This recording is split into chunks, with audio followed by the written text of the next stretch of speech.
Hi, everyone. Welcome to our next episode on the Now You Know podcast. Today, we're here with Mala Muniswamy.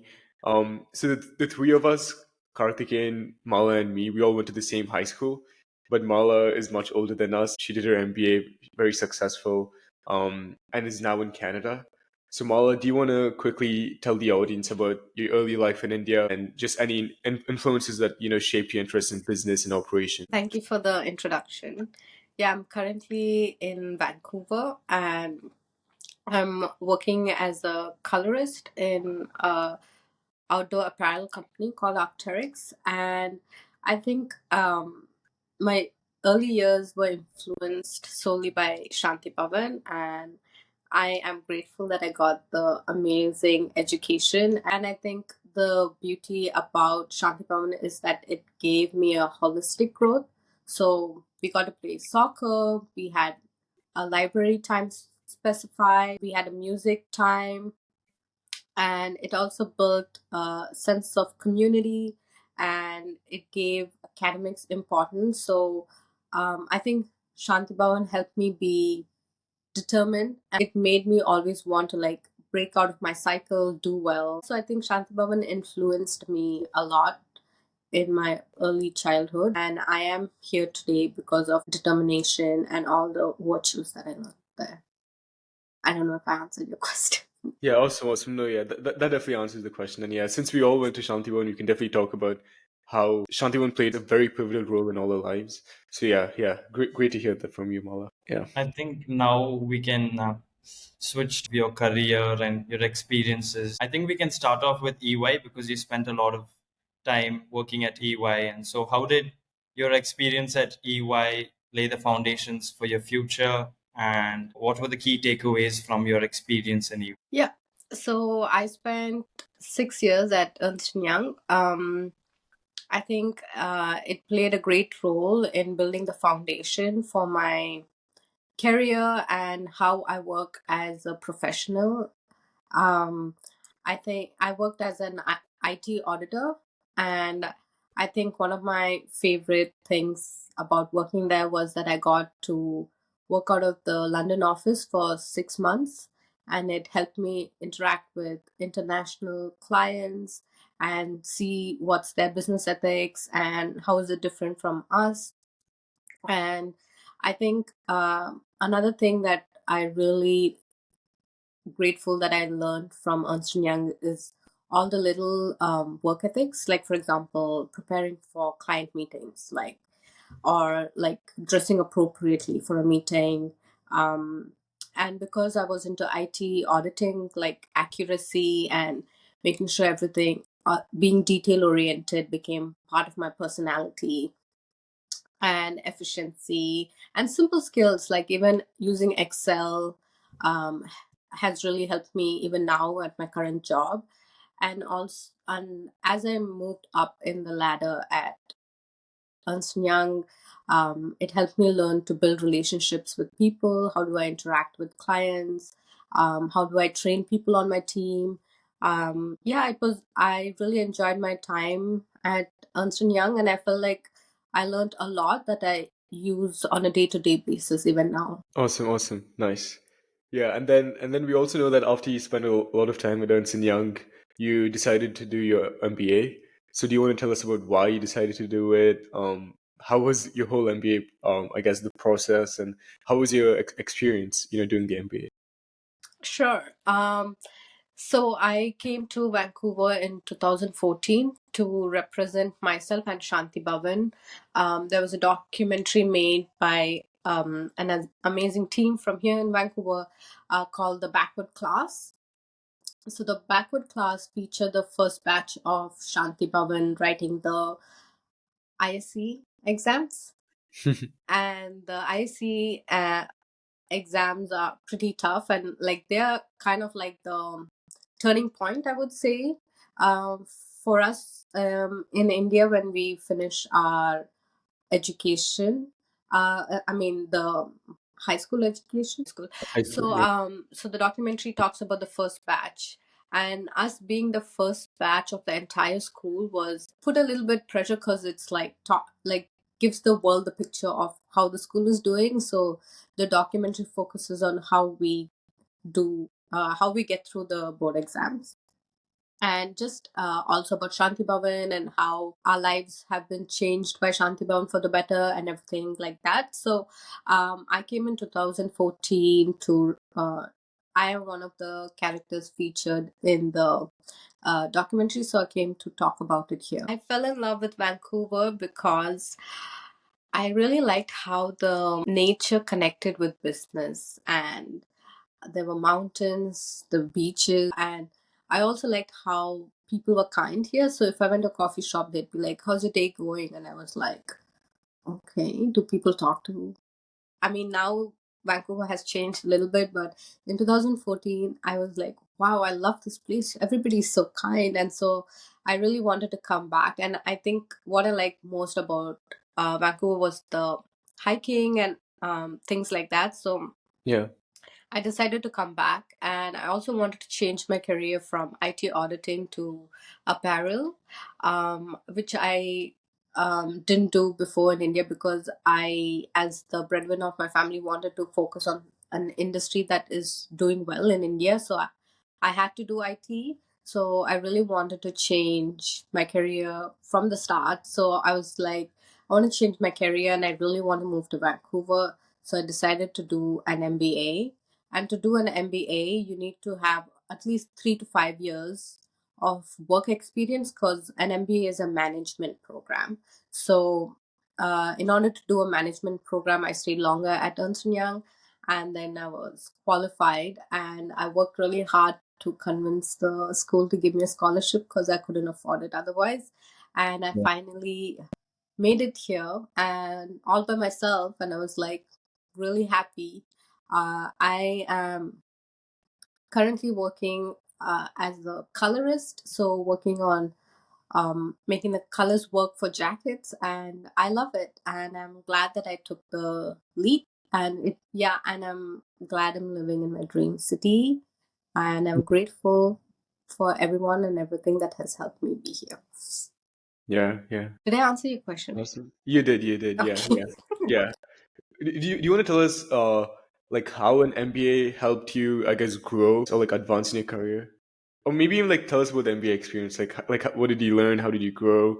How do you think it made you a better person? Yeah, so the MBA program I studied at a university called Simon Fraser University. I really liked the program because it was a small cohort. My favorite things about the program was the team activities and the case studies that we had. The case studies were pretty interesting. Some of them were too lengthy, but they were quite interesting to learn.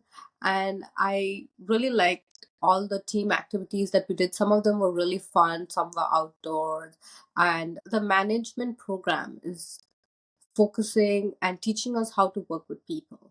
End of the day, if you want to go up in the ladder, you need to have some people skills or like understand how to handle situations or difficult situations. And I really liked how the MBA program trained me and us on team working in a team or taking responsibility as part of a team.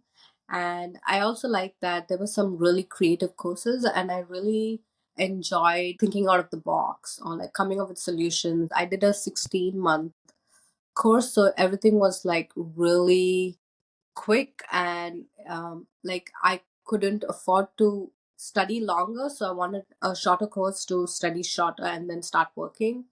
Yeah. Um, so it was like a lot of pressure, but you also had to be creative, you had to work as a team, and I think it really has helped me in my career as well, working with people, learning how to handle situations, and understanding like organizational behavior and like all Yeah. those important aspects of growing professionally. Wow. Wow. Okay. Yeah. That's good to hear, Mala. I have a question. So, Yeah. moving to Canada is obviously a very big decision. So, can you walk us through your whole decision making process? What factors you considered? It could be financial factors or personal factors because you have to leave your family, finances, and all of that. So, just walk us through the factors you considered before making this decision to move to Canada? Yeah, one of the first things I considered while moving here was location. I really wanted to be in Vancouver and I wanted to move to Canada, but I know that a lot of places in Canada is pretty cold. And coming from India, and my husband also cannot handle really cold temperature. So Vancouver is one of the sunniest cities in Canada. So I really wanted to be in Vancouver, and I wanted to do an MBA to change career, to start a new chapter in my life. And so I looked up like top MBA schools in Canada, and then I thought about also settling in.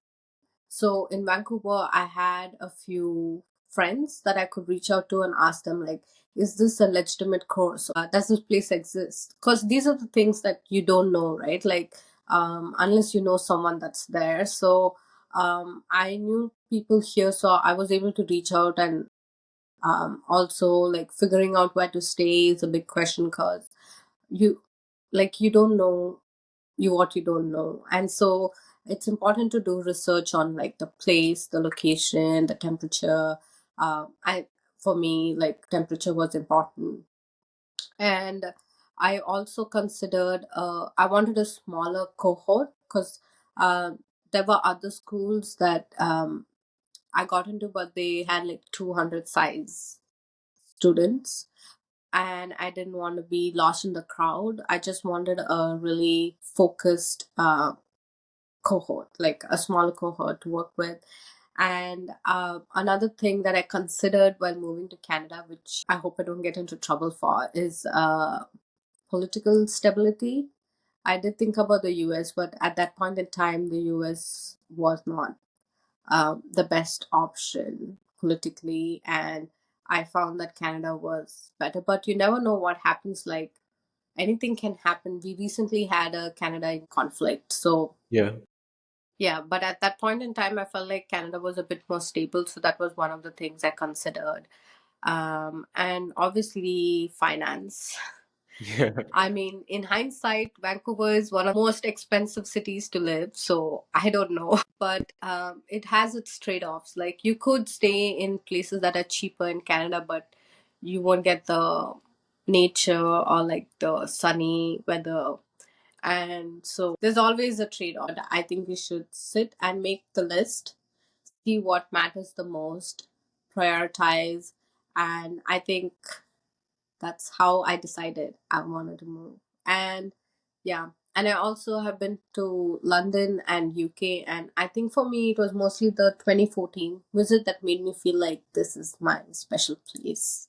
So it was my dream. Yeah. Yeah. Scholarships is important, please, especially like in our case, scholarships are like really important because for me, I wouldn't have been able to be here if it wasn't for the scholarship. And I'm grateful for that. Yeah. Do you want to talk to us about your current role, Mala? Colorist. Yeah, it sounds pretty unique and interesting. So, do you want to tell us what you do? Like, how did you even end up finding this job or this role? And like, do you enjoy it? I mean, it sounds like you enjoy it. So, do you want to talk to us about it? Sure. Yeah, so I started from the bottom because I had an MBA. I had 6 years work experience as an IT auditor. I was overqualified for all the starting apparel jobs. Usually they take graduates that are doing like a internship, and then they go up. But so then I had to start as an assistant.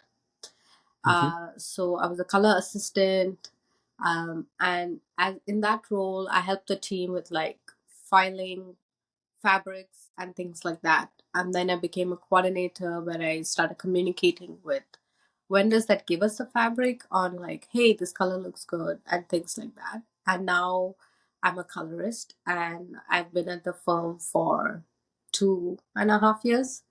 Yeah. So now that I'm a colorist, I get to look at fabric colors, and let me walk you through my day. So, as a colorist, my role is to what we call approve colors. So, the we work with a team called color design team. So they come up with the colors and we work pretty closely. So if they come up with a color and it's a tricky color, we tell them, hey, this is not going to work on wool. So things like that. So then once we have the color palette, then we reach out to the vendors that make the actual fabric in the color. So for example, if it's 100% nylon, or if it's wool, or if it's like 50% nylon, 50% wool, and then the fabric, the way it's knit or the way it's finished, if it's different. So the color looks different on each type of fabric.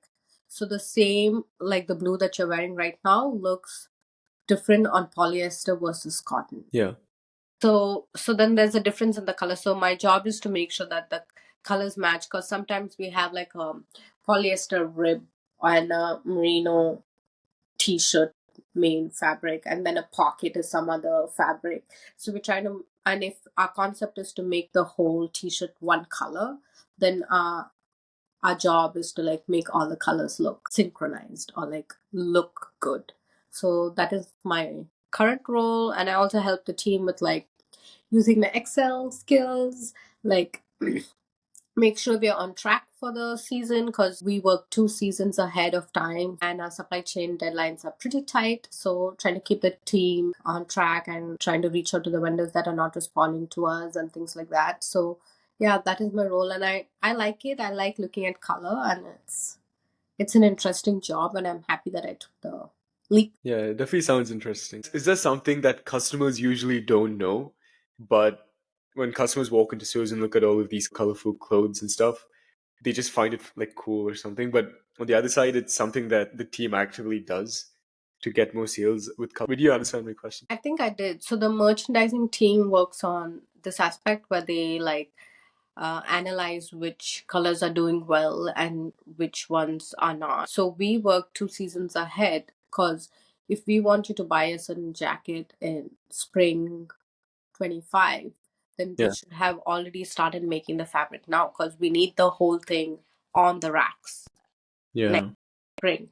So like there's a lot of analysis that goes on with like what are the trending colors that are going to be next year, and like there's an international color standard company that we like the designers look into, or like things we make a little improvement on the jacket, make it a little more breathable, a little more light. Like if you're going backpacking and you want to take this jacket, reduce even a few grams makes a big difference. So all those little changes, a lot of the vendors won't know how many times we had to rework on a color to get the color. And one more thing that most I don't know if customers know is that we check something called as color fastness in our team. So that is like, if you wash this jacket a number of times, will the color fade? Or if you leave this jacket out in the sun for 40 hours, will the color fade?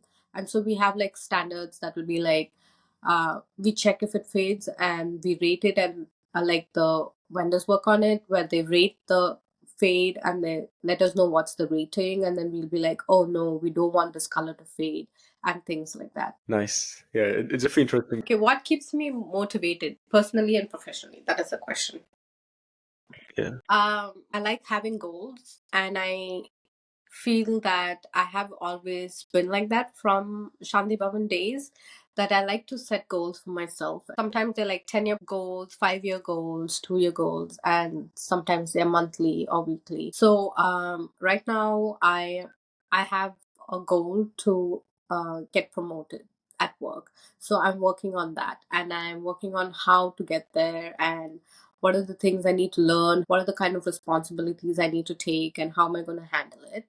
And personally, I want to have kids. So I also want to like set up for that. And I also always have goals with my family. I am hoping to have them near me in the next 10 years. So it's a 10-year plan, but I need to work on things right now so that it happens. And right now, I'm working on a fitness challenge, trying to do something every day this month. And Yeah. yeah, Is, I like goals, is, basically. is the challenge like hiking, or is it just like fitness as in like going to the gym or something? It's I'm doing something every day. So Thursday hiking, Friday badminton, Monday soccer, things like that. So I love setting goals for myself. Yeah. That's what keeps me motivated. Thanks for sharing, Mom. Yeah, thank you for your time and thank you for making me think.